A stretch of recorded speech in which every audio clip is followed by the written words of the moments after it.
ఈ యొక్క నూతన సంవత్సరం మొదటి వారాన్న ప్రభు నీతో మాట్లాడుతుండగా నీ బ్రతుకును ప్రభువుకు అప్పగించి నూతన జన్మ అనుభవానికి రాగలిగితే నీ జీవితంలో దేవుడు నీ కోసం జీవితాంతం కూడా నీ దాహమును తీర్చుకొని కొనసాగున్నట్లుగా తృప్తిపరచబడి నడుచున్నట్లుగా నీ కోసం ఆయన త్రోవను సరళము చేసి ఆయన నదులు పారజేస్తాడు. నిన్ను నువ్వు నూతన పరచుకోవాలి, మనస్సు మార్చుకోవాలి, క్రొత్త జన్మ అనుభవంలోనికి రావాలి, క్రీస్తునందు నూతన సృష్టిగా నువ్వు మారాలి. ఇది నీ వద్ద నుండి దేవుడు కోరుకుంటున్న విషయం. ఆయన నీ పట్ల ఆశ పెట్టుకున్నాడు, నువ్వు నూతన పరచబడాలని. ప్రభుకి స్తోత్రం చెప్దాము. హల్లెలూయా, హల్లెలూయా. లేఖన భాగంలో ఎఫెసీయులకు రాసిన పత్రిక 4వ అధ్యాయం 24వ వచనం ఒకసారి చదువు. ఎఫెసీ 4:24. నీతియు మీరు ఎలాగో నూతనమైన కార్యం మీ జీవితం జరగాలని కోరుకుంటే ఏమంటే నీతియు యథార్థమైన భక్తి గల వారై దేవుని పోలికగా సృష్టింపబడిన నవీన స్వభావమును ధరించుకొనుడి అన్నాడు. ప్రభుకి స్తోత్రం. ప్రేమన దేవుని జనంగమా, దేవుడు ఆశించుచున్నది ఏంటంటే నీతి కలిగి జీవించమన్నాడు, యథార్థమైన భక్తి కలిగి జీవించమన్నాడు. అలాగే తండ్రి అయిన దేవుడు అనుగ్రహించినాక ఆ నవీన స్వభావమును, నవీన అనే పదానికి నవీన నవీనమన్న ఇవన్నీ కూడా నూతనం అని అర్థం, కొత్త అని అర్థం. నూతన స్వభావం ధరించుకోవాలి. అది ఏ స్వభావం? అది నీతి స్వభావం, యథార్థమైన భక్తితో కూడిన స్వభావం, దైవికమైన స్వభావం కలిగి జీవించి అది ధరించుకోమని చెప్పాడు. లోపల కలిగి ఉండడం కాదు, ధరించుకోమని చెప్పాడు. క్రీస్తును లోపల మనం నివాసింప చేయాలి, అదేవిధంగా క్రీస్తును ధరించుకోవాలి, ఈ నీతి స్వభావాన్ని ధరించుకోవాలి, దైవ భక్తిని ధరించుకోవాలి.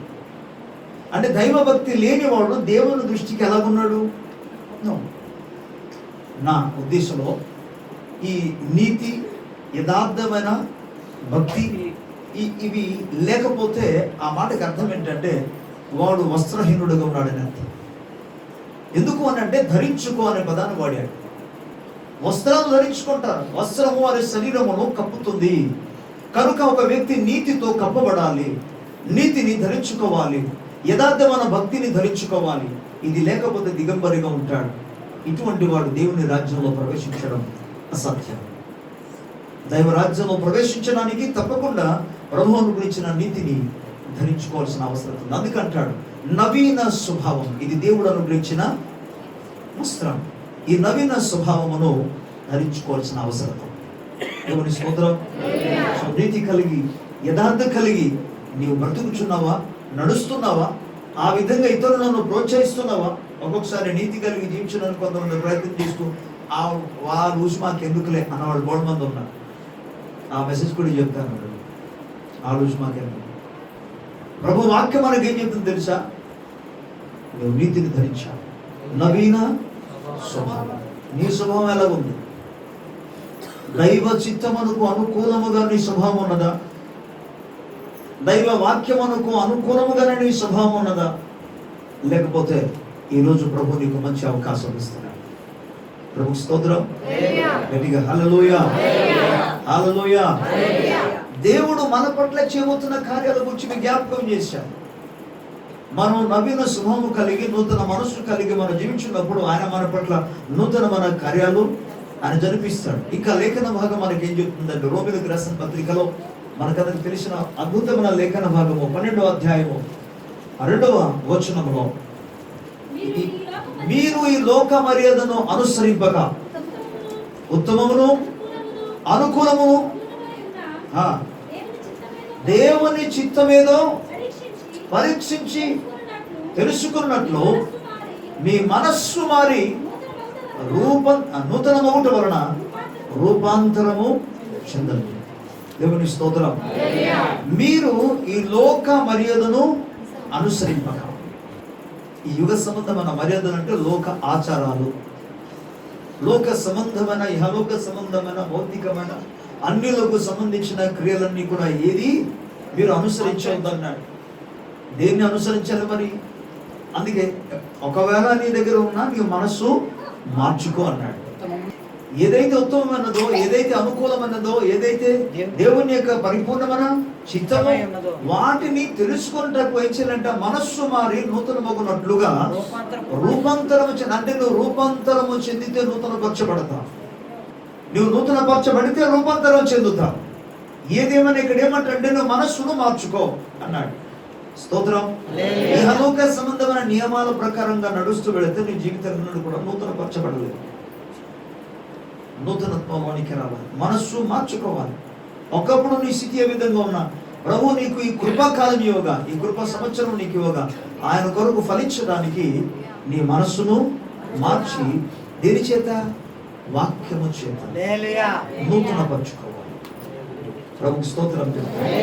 ఈ విధంగా నీ మనస్సును నూతనపరుచుకున్న ద్వారా ప్రభు నిన్ను సంధిస్తాడు. ప్రభు నీ కొరకు త్రోవలను సరళము చేస్తాడు. దేవునికి స్తోత్రం. గట్టిగా హల్లెలూయా. మరోసారి కొరింథీయులకు రాసిన 2వ పత్రిక 4వ అధ్యాయం, కొరింథీయులకు రాసిన 2వ పత్రిక 4వ అధ్యాయం 16వ వచనం. బలపరచడానికి, నూతనపరచబడడానికి చేయవలసిన వాటిని చెప్తున్నాను. కావున మేము అధైర్యపడము. మా బాహ్య పురుషుడు కృషించుచున్నదో అంతరంగ పురుషుడు దినదినము నూతనపరచబడుచున్నాడు. హల్లెలూయా. మా యొక్క బాహ్య పురుషుడు కృషించిపోచున్నాను అంటే నూతనపరచబడడానికి, అంతరంగ పురుషునిలో బలపడడానికి, నూతనముగా ముందుకు సాగడానికి ఏం చేయాలట? బాహ్య పురుషుడు కృషించుచున్నాను అనే పదాన్ని వాడాడంటే ఆ మాటకి అర్థం ఏంటంటే వినండి, ప్రార్థన, ఉపవాస, ప్రార్థన అందులో గడపాలి. సంవత్సరానికి ఏదో ఒక్కసారి చేయడం కాదు. ఒక క్రైస్తవుడుగా, దేవుని బిడ్డలముగా అంతరంగ పురుషుని బలపరచడానికి, నూతనత్వంలోనికి తీసుకురావడానికి నీవు అవకాశం దొరికిన ప్రతిసారి కూడా ప్రభు సముఖంలో ఉపవాసం ఉండి ప్రార్థన చేయాలి. నేను మరోసారి దాన్ని కొద్దిగా ఇంకో విధంగా మాట్లాడతాను. అవకాశం దొరికినప్పుడు మాత్రం కాదు, అవకాశం దొరికినప్పుడు నేనంటే నువ్వు దాన్ని పెద్ద అడ్వాంటేజ్గా తీసుకుంటాను. నేనంటాను నీవు అవకాశము కలిగించి, ఎందుకు, దేని మీద అంటే ఆ ప్రాధాన్యత దేని మీద పెడతావో దాన్ని బట్టి జరుగుతుంది. నీ అంతరంగ పురుషునికి కానీ ప్రాధాన్యత ఇస్తే, ఆత్మ సంబంధమైన పురుషునికి, ఆధ్యాత్మిక జీవితానికి కానీ నువ్వు ప్రాధాన్యత ఇస్తే, భూ సంబంధమైన, ఇహలోక సంబంధమైన వాటిని సెకండ్ ప్లేస్లో పెడతావు, ఆత్మ సంబంధమైన వాటికి మొదటి స్థానం ఇస్తావు. ఏదైతే నీ జీవితంలో ఇప్పటి వరకు కూడా మీరు చేస్తున్న పని ఏంటి తెలుసా? దేనికైతే మీరు మొదటి స్థానం ఇస్తారో దాన్నే ముందు చేస్తారు, దేనికైతే ప్రాధాన్యత చేస్తారో దాన్నే ముందు చేస్తారు. ప్రపంచ నియమ ప్రకారంగా జరుగుతున్న వాటిని మీకు చెప్తున్నాను. ఇప్పుడు కూడా మీరు చేస్తున్నది అదే. మీరు దేనికైతే ప్రాధాన్యత ఇస్తున్నారో దానినే ముందు చేస్తారు. కనుక అంతరంగ పురుషుని కానీ ఆత్మస్థ విషయంలో బలపడాలని నీకు ఆశ ఉంటే దానికి మొదటి స్థానం ఇచ్చి, నీకు ఎన్ని పనులు ఉన్నా సరే దానికి సెకండ్ ప్లేస్లో ఉంచుతారు. ఉండరా బాబు, వస్తాను, ఇక్కడ వస్తానులే అని చెప్పి ముందు ఇక్కడికి వస్తావు. సో ప్రేమ దేవుని ప్రజలారా, నీ అంతరంగ పురుషులలో నూతనపరచబడడానికి నువ్వు దేవుని సముఖంలో సమయము గడపాలి. వాక్యం ద్వారా సమయం గడపాలి, ప్రార్థన ద్వారా సమయం గడపాలి, ఉపవాస ప్రార్థన ద్వారా నువ్వు సమయం గడపాలి. దేవునికి స్తోత్రం. ఆ విధంగా చేస్తే నీ అంతరంగ పురుషుడు, బాహ్య పురుషుడు కృషించిపోతాడు, కొంత బలహీనం అవుతాడు. కానీ దేవునికి స్తోత్రం, శరీరం బలహీనం అయిపోయిన పర్వాలేదు, ఆత్మ, మీరేమనుకుంటున్నారు? శరీరము బలహీనమైనా సరే ఆత్మ బలంగా ఉంటే మనము దేనినైనా చేయగలం. అందుకే ఒక దైవజనుడు అన్నాడు, ఒక బలహీనమైన భక్తుడు మోకరించి ప్రార్థన చేస్తే బలముగా ఉన్నారని చెప్పుకుంటున్న దెయ్యపు శక్తులు, దురాత్మలు ఆ మోకాళ్ళ మీద నిలబడున్న బలహీనమైన ఒక వ్యక్తి ఎదుట వాడు పారిపోతాడు. ఎందుకు తెలుసా? వాడు చూడడానికి సన్నగా బక్కగా ఉన్నాడు, పర్వాలేదు, వాడు ఏం చేయగలడు అని అనుకుంటారా? కానీ అతనిలో ఉన్న ప్రార్థన, ఉపవాస ప్రార్థన శక్తి ఎదుట సాతాను శక్తులు ఏమాత్రం నిర్వహించాలి. కనుక బాహ్యకమైన వాటిని గురించి మనం ఆలోచించకుండా ఆత్మసంబంధమైన వాటి గురించి మనం ఆలోచన చేసి అంతరంగ పురుషుడిని మనం అనుదిన జీవితంలో బలపరచాలి, నూతన పరుచుకోవాలి. Praise the Lord. హల్లెలూయా. అప్పుడు ఎంత అద్భుతంగా ఉంటారు. అరుణ్ రాజు గారిని చూసారా? మీరు కొంతమంది చూస్తుంటారు, కొంతమంది చూడకపోవచ్చు. చాలా సమయంలో పాపం ఫిజికల్గా చూస్తే ఎదలాగా ఉంటుంది. అలా ఉఫ్ఫు అంటే ఎగిరిపోతున్నట్టు కనబడుతుంది. పాపం అతను మోసుకొని 2-3 రెండు చేతులు ఇటు సైడ్ అటు సైడ్ ఉండి పట్టుకొని తీసుకొని స్టేజ్ ఎక్కిస్తే ఆయన ఇలా కదులుతూ బాగా చాలా వీక్గా వచ్చి నిలబడతాడు. కానీ వాక్య పరిచర్య చేసినప్పటికీ దేవుని యొక్క శక్తి నిజంగా అతని మీదకి రావడం, ఆ తర్వాత స్టేజ్ మీద అప్పటి వరకు మోసిన 2 చేతులు పట్టుకొని తీసుకొస్తాడు. కానీ ఆ తర్వాత స్టేజ్ మీద అయిపోవడం ఆయన తిరుగుతాడు. ఏ శక్తి అది? అంతరంగ పురుషులలో శక్తి. ఆ శక్తి పొందుకోవాలి. దేవుని స్తోత్రం. బైబిల్ గ్రంథాలు మన జ్ఞాపకం, లేఖనాలు జ్ఞాపకం చెప్తున్నాను. ఏలియా ముసలివాడు, ఉదయం నుండి సాయంకాలం వరకు బహుశా నేను అనుకుంటాను ఆయన ఫాస్టింగ్ లోనే ఉన్నాడు. ఎందుకంటే ఆ రోజు బోధన చేయడానికి కూడా టైము లేదు. ఒక పెద్ద వారికి ఒక ఛాలెంజ్ ఇసిరాడు. ఆ ఛాలెంజ్ ని ఎలాగైనా సరే దేవుని నామాన్ని గణపరచని ఉద్దేశం కలిగి ఆ రోజు తనకు ఫాస్టింగ్ లో ఉన్నాడు ముసలివాడు. మీరు ముసలివాడు ఫాస్టింగ్ ఉంటారా? అయ్య బాబాయ్ అనుకుంటారు, షుగర్ వచ్చేసింది, ఇది వచ్చేసింది, వీక్ వచ్చింది, ఇది చెప్తారు. కానీ అంతరంగ పురుషుని బలపరచుకోవడానికి అక్కడ ఉన్నాడు ఆయన. అక్కడ నుండి ఉదయం నుండి సాయంకాలం వరకు వాళ్ళు చేసిందంతా కూడా ఒక్క దగ్గర కూర్చుని చూస్తున్నాడు. అంటే పరిశీలన చూడండి, అసలు అలా కూర్చుని ఉన్న ఇబ్బందే, నిలబడి ఉన్న ఇబ్బంది మనిషికి ఫిజికల్గా. కానీ ఆయన కూర్చుని ఉండి విన్నాడు. ఈ పనులన్నీ చూశాడు. చివరికి ఈ సాయంకాలపు నైవేద్య సమయం వచ్చినప్పుడు అనగా ఇంచుమించు 3 గంటల టైం, సాయంకాలం 3 గంటల టైంలో ఆయన మాట్లాడి ఇక పని చేయడం మొదలు పెట్టాడు. పడిపోయిన ఆ యొక్క బలిపీఠం తిరిగి కట్టాడు. అందులో ప్రభు కొరకు బలి అర్పణ చేశాడు. అవన్నీ గురించి మాట్లాడలేదు, అంతరంగ పురుషుని గురించి మాట్లాడుతున్నాను. ఆయన అంతరంగ పురుషుల్లో పరిశుద్ధాత్మ ద్వారా బలం పొందుకున్నాడు. ఎప్పుడు తెలుసా? ఆయన ఎల్లప్పుడూ కలిగి ఉన్నాడు. కానీ ఆ దినాన మనం చూస్తే ఎప్పుడైతే శత్రు శక్తులను కూడా సంపూర్ణంగా లాయపరిచాడో, విగ్రహారాధన చేయడానికి, అన్య దేవతల ఆరాధన చేయడానికి ప్రేరేపిస్తున్న యొక్క బయలు దేవతల పూజలను, అసేరు దేవతల యొక్క ఈ ప్రవక్తలను ఎప్పుడైతే హతమార్చాడో, వారు ఎప్పుడైతే నాశనం అయ్యారో, అప్పుడు దేవుని యొక్క ఆత్మ బలముగా కార్యం చేశాడు. దేవుని స్తోత్రం. అందుకే ఈ అహాబు రాజు ఇజ్రాయేలు అనే పట్టణానికి వెళ్ళక మునిపే, మీరు వెళ్ళిపోండి, మోపైన వర్షపు ధ్వని నాకు వినబడుతుంది, రథం ఎక్కేసి భోజనం చేసి మీరు వెళ్ళిపోమని అతన్ని పంపించేసి, తర్వాత లేఖనం చెప్తుంది నడుము బిగించుకొని యెహోవా ఆత్మ అతని మీదకి దిగి రాగా అతడు తన నడుము బిగించుకొని అహాబు కంటే ముందుగా దేవుని స్తోత్రం. రథం మీద బయలుదేరి అప్పటికే చాలా టైం అయిపోయింది. గొప్ప మహా స్పీడ్ లో మహా వేగంతో వెళ్ళిపోతున్నారు. ఇంకానూ ఆ గుమ్మం దగ్గరికి చేరలేదు. ఇంకా ఈ అహాబు రాజు ఈ వెనక్కి బయలుదేరి పరిగెత్తుకొని, వయసు ఎంత? ఇప్పుడు యవనస్తులు కూడా ముసలిలాగా ఉన్నారు, చూస్తున్న ముసలిలాగా కనబడుతున్నారు. యవన పిల్లలు కూడా ముసలిలాగా పనిచేయరు. అక్కడ ఎక్కడ ఉన్న వాళ్ళు అక్కడ కూర్చుంటారు. అది ఉన్న వాస్తవాలు చెప్తున్నాను. చాలా చాలా స్థలాల్లో మనం గమనిస్తే యవనస్తులు అసలు వాళ్ళు ముందుగా ఉండే యవనస్తులు కదా, వచ్చి will do something and work and help the family and nothing. వాళ్ళు ఎక్కడ ముసలిలాగా వాళ్ళు కూర్చుంటారు. కానీ ఈ ముసలోడు ఈయన పరిగెడతాడు. ఏం పరిగెడతాడు? వీళ్ళు ఒక వస్తువు, 1 కేజీ వస్తువు కూడా పట్టుకొని లేడు అసలు. 6 కిలోమీటర్ దూరం నడవలేరు అసలు, కేజీ వస్తువు పట్టుకొని. అలా తయారు ఇప్పుడు కాలంలో. కానీ దేవునికి స్తోత్రం. భౌతికమైన బలం సరైనది, అవసరమైనప్పటికీ కూడా దానికి ప్రాధాన్యత ఇవ్వద్దు. దేనికి ఇవ్వాలి? అంతరంగ పురుషునికి నువ్వు బలం ఇస్తే, బలపరచగలిగితే, నూతన పరచబడగలిగితే, దేవునికి స్తోత్రం, నువ్వు ఎంత దూరం అన్నా పరిగెత్తగలవు. ఎందుకు తెలుసా? ప్రభు నీకు తోడై ఉంటాడు. దేవుని అభిషేకం నీ మీద ఉంటుంది. నువ్వు విజయం సాధిస్తూ వెళ్తావు. లోకస్తుల కంటే వెనక్కు బయలుదేరినా ముందుగా నీ గమ్యానికి చేరుతావు. నువ్వు లక్ష్యాన్ని చేరుకుంటావు. ప్రభుకి స్తోత్రం కలుగుతుంది. హల్లెలూయా. ఇక యెషయా గ్రంథంలో 40వ అధ్యాయం మనకు లేఖన భాగం తెలుసు. 31వ వచనంలో చదువుదాం. వచనం యెహోవా కొరకు ఎదురు చూచువారు యెహోవా కొరకు ఎదురు చూచువారు నూతన బలము పొందుదురు. అబ్బా దేవునికి స్తోత్రం. ఏ బలం? నూతన బలం. నూతన బలం. నూతనం. యెహోవా కొరకు ఎదురు చూచువారు. ప్రియమైన దేవుని సంఘమా, దేవుని ప్రజలారా, మన దేవుని కొరకు ఎదురు చూడాలి. ఎదురు చూడడం నుంచి nothing but spend time before the lord.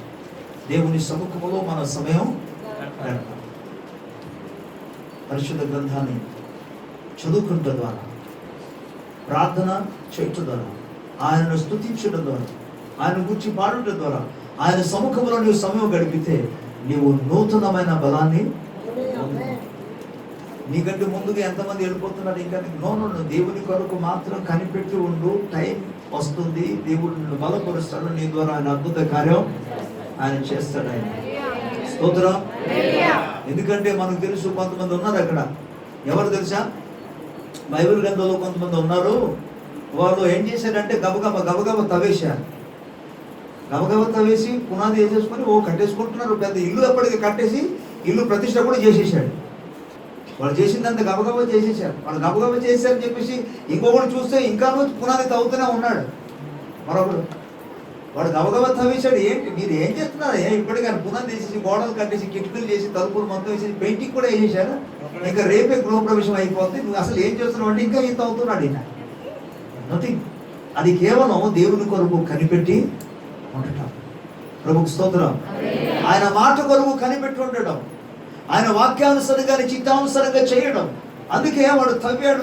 దేవుని ప్రత్యక్షత కొరకు, దేవుని ఆలోచన కొరకు, దేవుని యొక్క ఉద్దేశం కొరకు ఎదురు చూశాడు. దొరికిందంతే.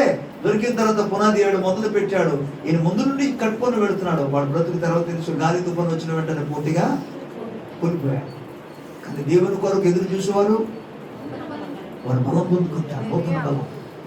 వారు గాలి తుఫాను వచ్చిన ఏమాత్రం కదలేదే లేదు, అంటే జడిసేదే లేదు, భయపడేదే లేదు, స్థిరంగా నిలబడి ఉంటాం.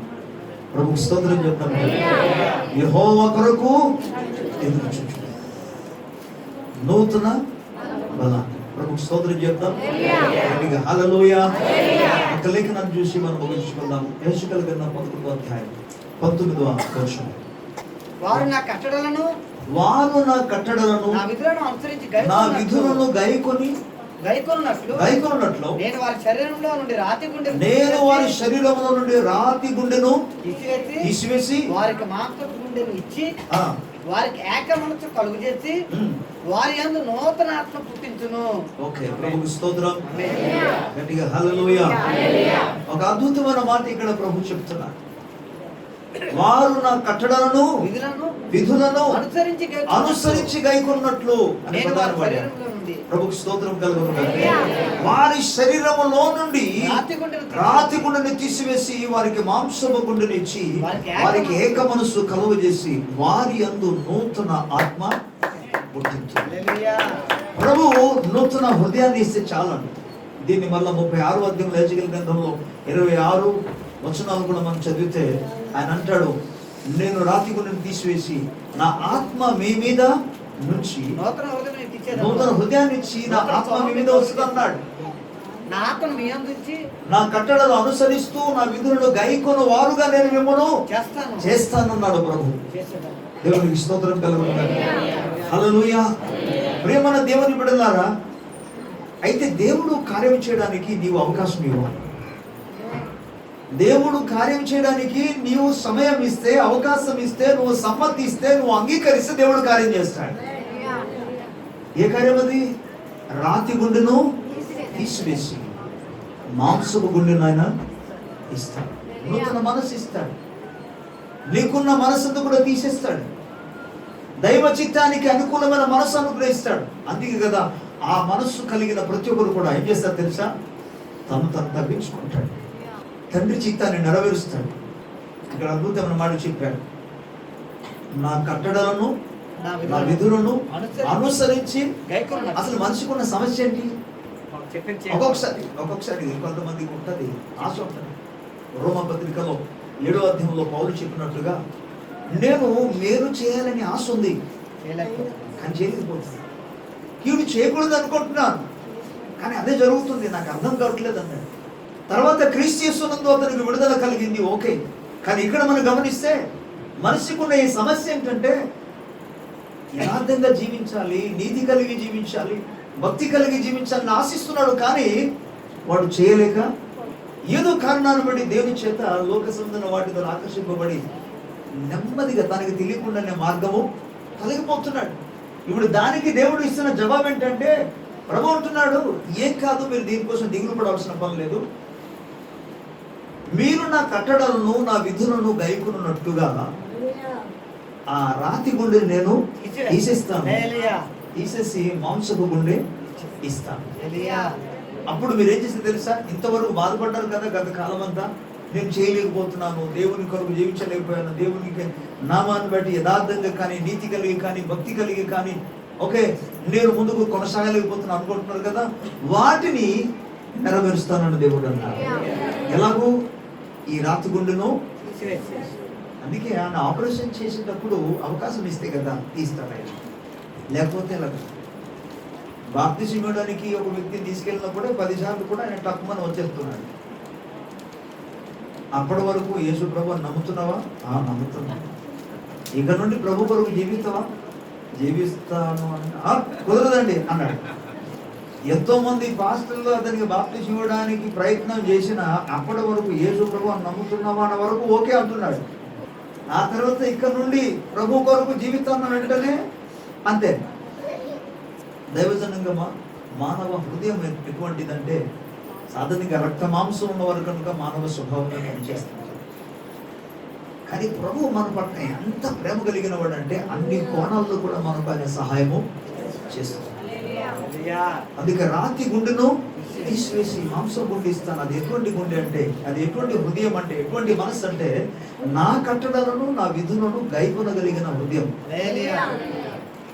నా వాక్యమును అనుసరించగలిగిన హృదయం, నా చిత్తాన్ని నెరవేర్చగలిగిన హృదయం ఇస్తాను. అందుకే తగ్గించుకొని సౌమని ఎందుకు చెప్పానంటే, క్రీస్తుకు కలిగిన ఈ మనస్సు మీరు కలిగి ఉంటారు. ఆయన దేవుని కుమారుడై ఉండి కూడా సకల మహిమకుడు విడిచిపెట్టకూడని భాగ్యమని ఎంచుకోవాలి లేదు. కానీ ఆయన మానవునిక పోలికలో దాసుడు ధరించుకొని తాను రిక్తుడుగా ఈ మనసు ఎప్పుడు వస్తుంది? రాతి గుండెను తీసి పారవేసి మాంసం గుండె ఇచ్చినప్పుడు. అందుకే ప్రభుకు నిన్ను నువ్వు సమర్పణ చేసుకున్నప్పుడు, మళ్ళా మన రోమీయులకు రాసిన పత్రిక 12:1 ఏమంటే, కాబట్టి సహోదరులారా పరిశుద్ధమును దేవునికి అనుకూలమైన సజీవ యాగముగా మీ శరీరములను ఆయనకు సమర్పించుకొనవలెనని ప్రభు వాత్సల్యమును బట్టి నేను మిమ్మల్ని బతిమాలుకొనుచున్నాను. మనం ప్రభు కార్యానికి, ప్రభు చేయబోతున్న కార్యానికి మనం అప్పగించుకున్నప్పుడు ఆయన మన పట్ల నూతన కార్యమైన చేస్తాడు. హల్లెలూయా. ఆయన వాగ్దానం చేసింది ఆయన నెరవేరుస్తాడు. నీవు దేవుని సన్నిధిలో నిర్ణయం తీసుకొని దాన్ని చేయగలిగినప్పుడు తన మాట తప్పడు. కనుక ఈ ఉదయకాల సమయంలో నూతన సంవత్సరంలో ప్రవేశించిన మనం ఆయన త్రోవలను కలుగజేయబోతుండగా, నదులను పరజబోతుండగా, ఆయన యోధుని వలె సూర్యుని వలె వచ్చి నీ పక్షమున యుద్ధం చేసే శత్రు శక్తిని ఆయన అణచివేయడానికి సిద్ధముగా ఉండాలి. హల్లెలూయా. ప్రభు సన్నిధిలో ఒక మంచి నిర్ణయం తీసుకో. యెషయా గ్రంథం 40 అధ్యాయం ప్రకారముగా 30 వచనం ప్రకారముగా యెహోవా కొరకు ఎదురు చూచువాడు నూతనమైన బలాన్ని పొందుకుంటాడు. ప్రభు కొరకు ఎదురు చూస్తావా? ఆయన సౌకర్య సమయం కేటాయిస్తావా? ఈ రోజు నుండి ఒక అద్భుత కార్యము చేయడానికి ఆయన సిద్ధంగా ఉంటుండగా, నీ జీవితంలో ఆయన త్రోవను సరళము చేయబోతుండగా, నీవు చేయవలసిన పని దేవుడు మాట్లాడుతుండగా, ప్రభు అయ్యా ఇదిగో నాయన నా మనస్సు నేను మార్చుకుంటున్నాను, నీలో ఉండి ప్రభు నాయన నూతన సృష్టిగా ఉండడానికి ఆశిస్తున్నాను, నీ వాక్యమును కొన్ని చిత్తమును కొన్ని కట్టడాలు విధులను గైకొని నడవడానికి నాకు నా మాంసపు గుండెను అనుగ్రహించమని, నా స్వభావాన్ని తీసివేసిన ఆయన దైవ స్వభావం నాకు అనుగ్రహించమని ప్రభువును అడుగు. ఆయన నీ కొరకు గొప్ప కార్యాలు చేస్తాడు. నీ మీద తన వర్షమును కృపణిస్తాడు. నీ కొరకు ఆయన సముద్రంతా సహాయం నీకు పంపిస్తాడు. ఆయన థ్యాంక్ యూ లార్డ్. మహిమ మీకు ఆరాధిస్తాడు. ఘనత ప్రభావం మీకు చెల్లిస్తుంది. నమ్మిన వారి జీవితంలో ప్రభు అద్భుత కార్యం చేస్తున్నాడు. నమ్మి దేవుని వాక్యానికి స్పందించిన వారి జీవితంలో ఆయన వాక్యము సజీవం అన్నది కనుక ఆయన గొప్ప కార్యం చేస్తాడు.